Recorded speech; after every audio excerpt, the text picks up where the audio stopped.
Hello and welcome to.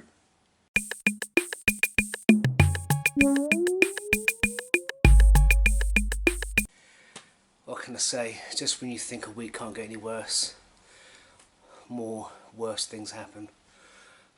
No flipping.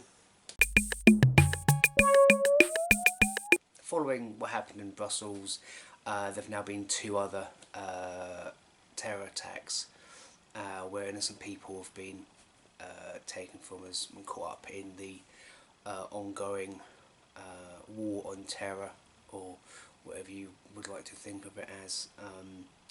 It's war on freedom, war on people, war on beliefs. I don't know. It's just the people that are causing the problems don't seem to be the ones that are being affected by it. It's always the people in between. And as a guy sat here in the southeast of England, really difficult to have a decent response to it. But I still think it's worth airing these things, just in case people were too distracted with other things. We also lost Gary Shandling earlier in the week. Some people might only really know him from his brief appearances in the Marvel Cinematic Universe films.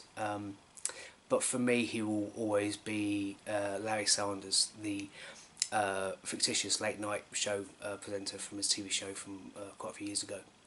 And it was at a time just before the golden age of TV, so it stood up there as a very funny and very biting satire on Hollywood, where real actors and actresses would turn up as themselves, or exaggerated versions of themselves. And I remember spending quite a few evenings watching the show on BBC Two and just enjoying every second of it. So it's a shame he's gone, but stuff like the Gary Shandling Show and Larry Sanders and his contributions to the Marvel world will still carry on. I'm old enough to remember the 1988 Winter Olympics. For those who aren't old enough or want to relive some of that, the new film Eddie the Eagle opens this week.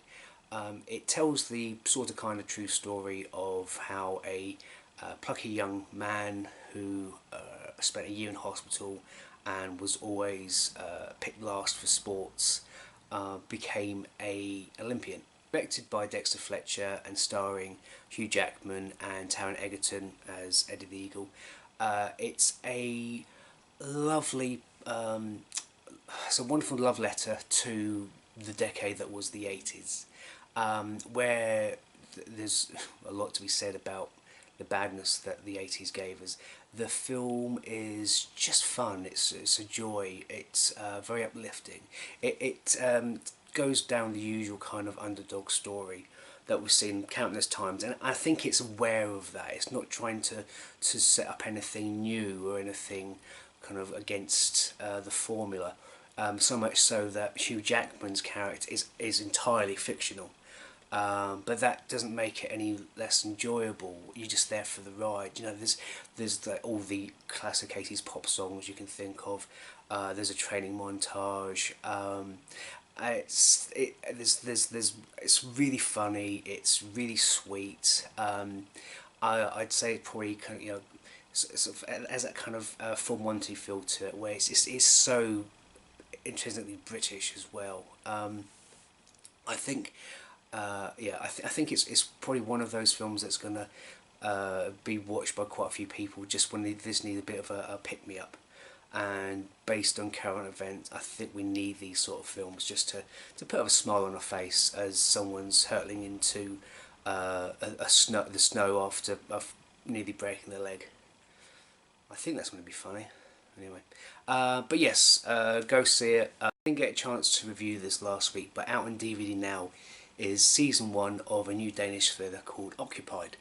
It tells the story of a not too distant future where Norway is about to become self-sufficient in its energy, and rather than sit and watch it happen, the rest of the globe decides, well, maybe we're going to have their all for ourselves.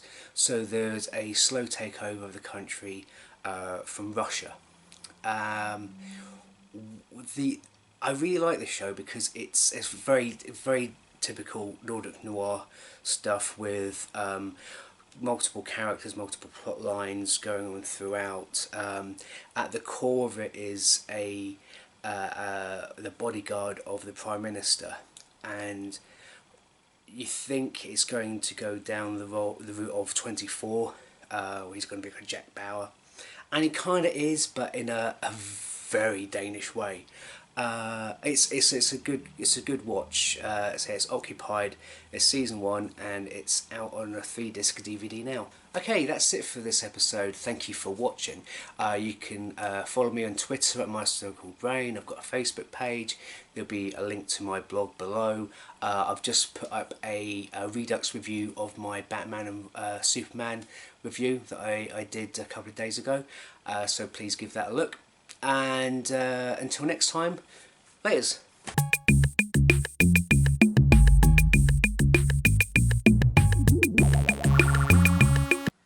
And yes, I'm a little short for a stormtrooper.